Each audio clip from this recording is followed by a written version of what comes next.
En ese mismo contexto de la prueba de Dios al pueblo respecto al pan, respecto al maná, alguien hizo un cálculo respecto a cuánta cantidad de maná necesitaba caer para que el pueblo fuera alimentado.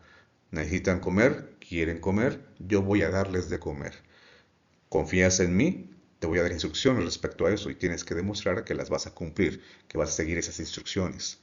Bueno, es probable que Dios tuvo que hacer descender cada día aproximadamente 4.500 toneladas de maná, el equivalente a 10 trenes con 30 vagones cada uno, conteniendo 15 toneladas cada vagón. Si puedes hacer ahí el cálculo de otra forma, con otra comparación, excelente, pero creo que esta ilustración ayuda. Es muchísimo, 4.500 toneladas de maná diariamente. Y ese milagro, ese acto portentoso de Dios, se repitió 6 días por semana, sin interrupción, por un periodo de 40 años. Ese es el Dios del Éxodo otra vez. Ese es el Dios en el que el pueblo no podía o no se había acostumbrado a confiar todavía.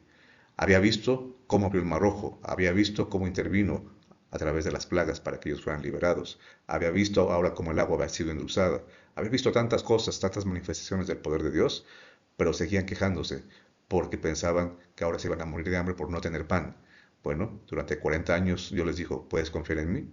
Lo único que te pido es que el viernes, en lugar de que tomes solamente la ración para un día, tomes doble porción para que eso te alcance para el sábado, porque el sábado vas a descansar, el sábado no vas a trabajar, tienes que aprender a depender de mí, a confiar en mí.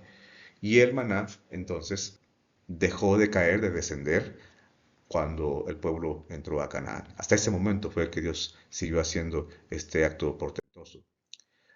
La primera mención de la palabra sábado, te cuento este dato curioso, la primera mención de la palabra específicamente sábado es precisamente aquí en esta historia de Éxodo 16, pero no es para decirnos que simplemente es un mandato y que ese día debe descansar nuestra familia y si tenemos algún siervo, si tenemos incluso algún animal en el trabajo de la agricultura.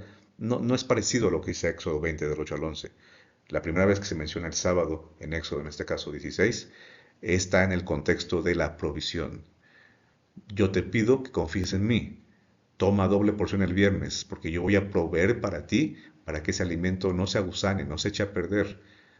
Y el sábado, aunque no salgas, tendrás alimento, porque yo así lo he prometido. Yo voy a proveer. El sábado es una señal de que puedes confiar en que yo proveo para tus necesidades. Y ese es un mensaje que sigue vigente, debiera seguir vigente hasta nuestros días y debiera ser confiado también por nosotros, al igual que tuvieron que experimentarlo y confiar también los israelitas. Ahora, nota este detalle interesante. En el capítulo 16, versículo 4, seguimos hablando del capítulo que habla del maná, se habla de que se iba a tomar una porción de un día. En las instrucciones se le dice al pueblo, a través de Moisés, tomen la porción de un día. Cada día hay que hacer eso, excepción ya dijimos del viernes, tomen la porción de un día.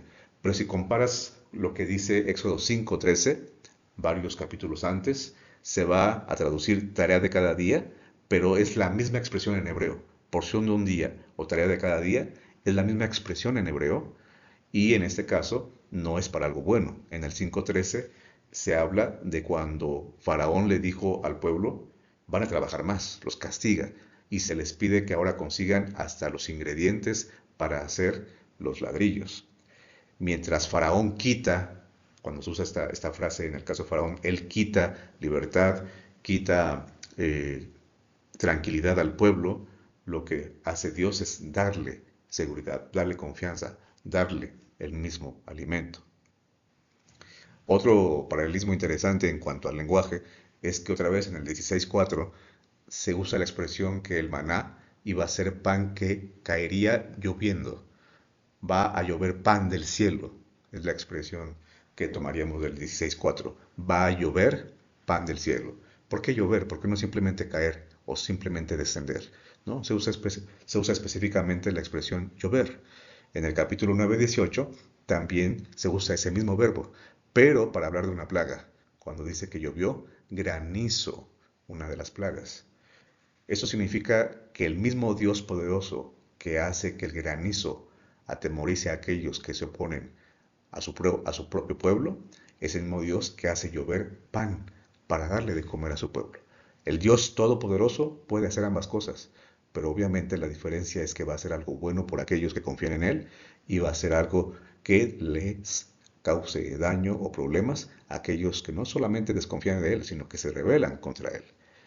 Dios hace que llueva en ambos casos, pero en el caso del 16:4 es en favor de su pueblo, porque esto significa que Dios es sustentador de su pueblo. Y nuevamente regresamos al concepto del agua.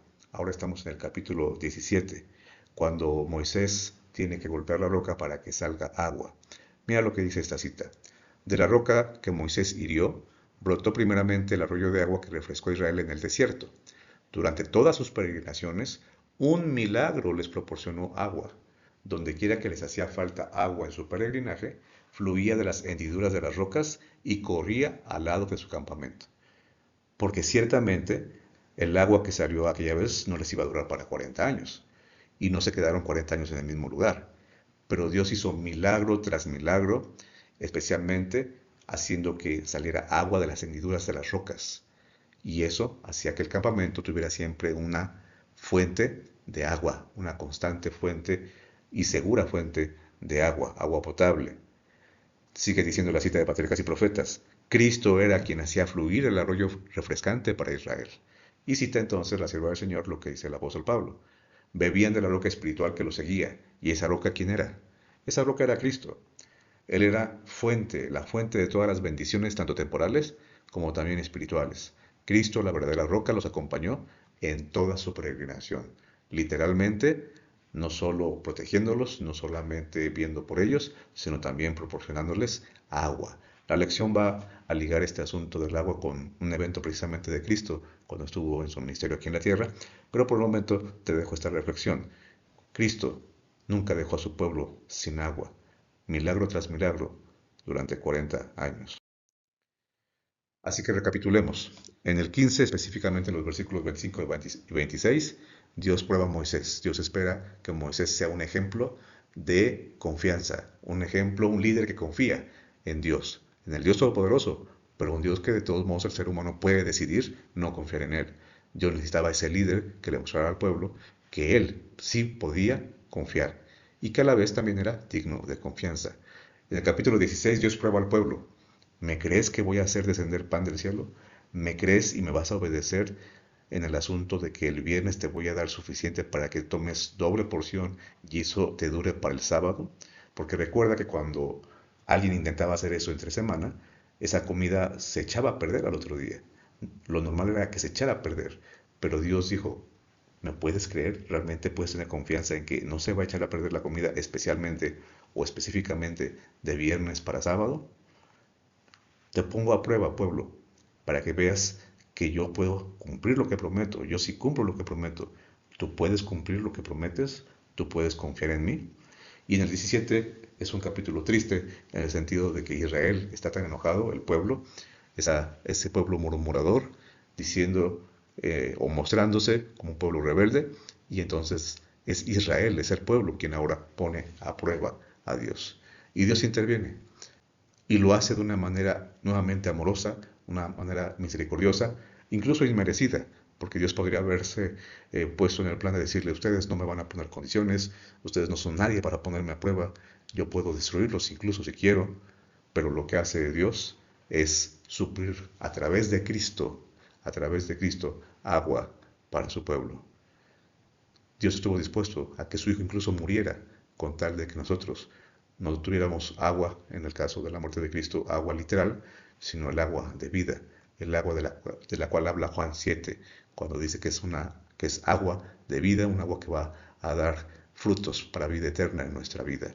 Por lo tanto, esa prueba Dios la supera con creces.